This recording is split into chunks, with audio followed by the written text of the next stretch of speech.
you often feel tired, you're definitely not alone. Surveys reveal that adults in the US, on average, feel fatigued 3 days a week, with 30 to 48% struggling with sleep issues. Surprisingly, for many, the issue isn't the amount of sleep they're getting but rather the anxiety about sleep, anxiety fueled by common sleep myths, which we're here to debunk in this video.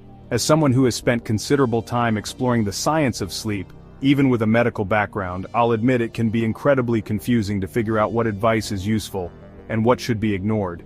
Take Matthew Walker's book, Why We Sleep, for example.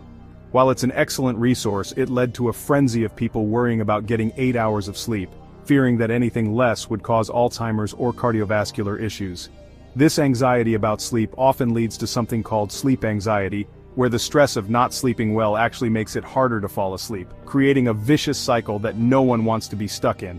But in today's video, I want to talk about 7 common sleep myths that I recently debunked.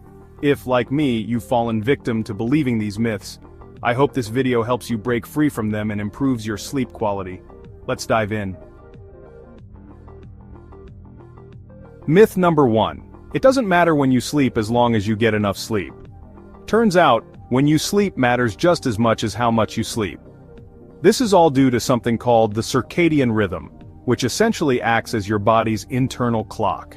This clock influences nearly every aspect of your health and well-being, signaling your body what it needs at specific times. Because our circadian rhythm is sensitive to light, we're naturally wired to be awake when it's bright outside, and to sleep when it's dark. Researchers have studied the impact of disrupting this rhythm, such as during jet lag or night shifts. They discovered that this disruption can lead to increased stress hormones, a higher risk of heart disease, weakened immunity, and even emotional and cognitive difficulties. Interestingly, about 97% of night shift workers don't fully adjust to the demands of working at night, effectively going against their biological programming. It's also worth noting that everyone's internal clock is slightly different, which is where the idea of early birds versus night owls comes in. This natural inclination, known as your chronotype, determines whether you feel most alert and productive early in the day or later at night.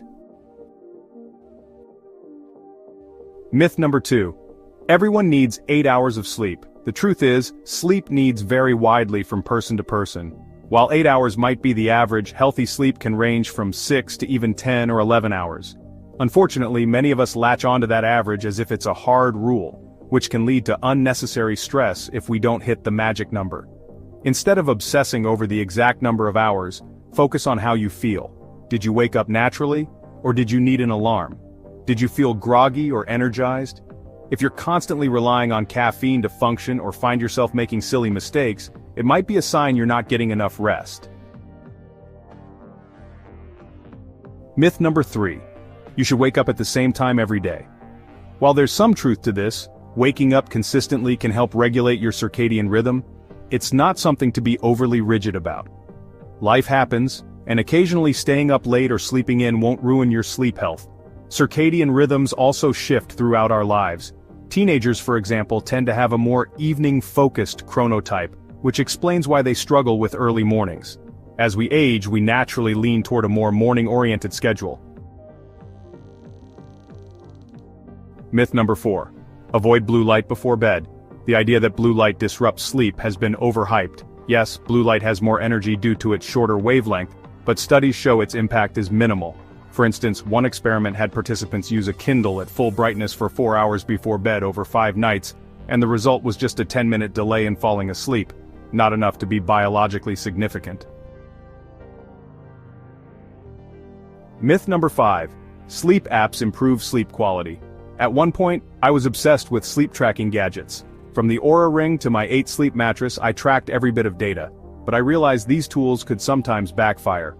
For instance, I'd wake up feeling fine, only to check my sleep score and think, oh no, my readiness is 54%, I must feel terrible. This negative placebo effect would ruin my day.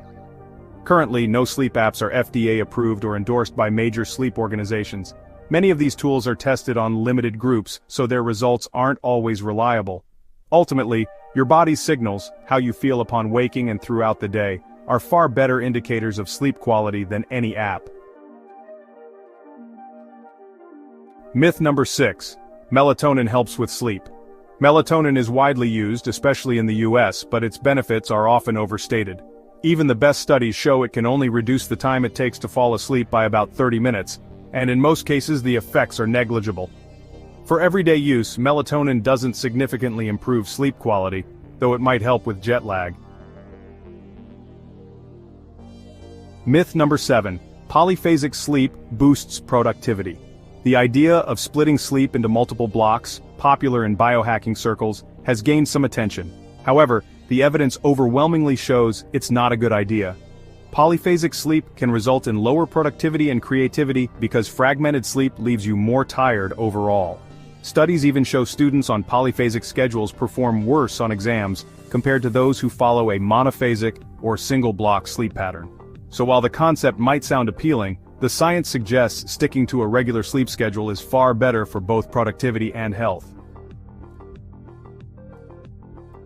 If you found this video helpful, be sure to hit the like button and subscribe for more health tips. Let me know in the comments what strategies you've tried to improve your sleep, and whether they worked or not. Thanks for watching, and see you next time.